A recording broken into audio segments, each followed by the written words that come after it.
Bir күні білімді бір адам патшаға қонаққа келіпті.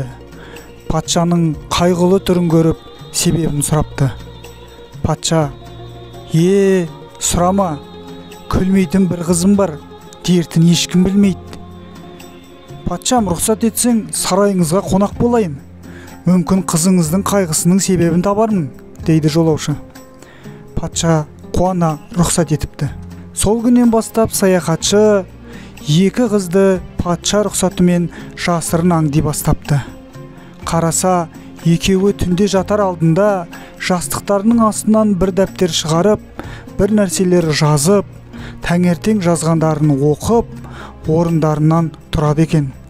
Саяхатшы бір күні қыздар ұйықтағаннан кейін дәптерлерін алып оқыса, кіші қызы өзіне жасалған жақсылықтарды, ал үлкен қыз тек болмашы әділетсіздіктерді жазыпты.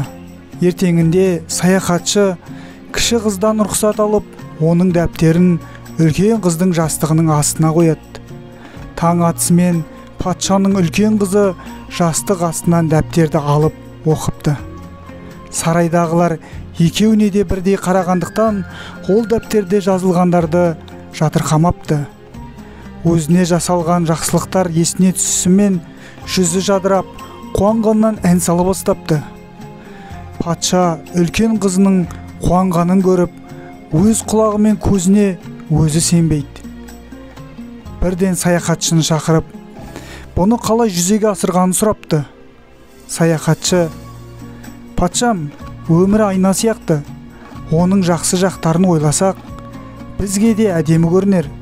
Сіздің үлкен қызыңыз өмірінің жаман жақтарын ойлаған үшін бақытсыз болған, деп жауап береді.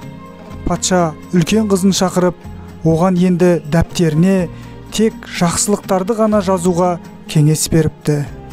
Сол күннен бастап патшаның екі қызы да бақытты өмір сүріпті. Тыңдағандарыңызға рахмет.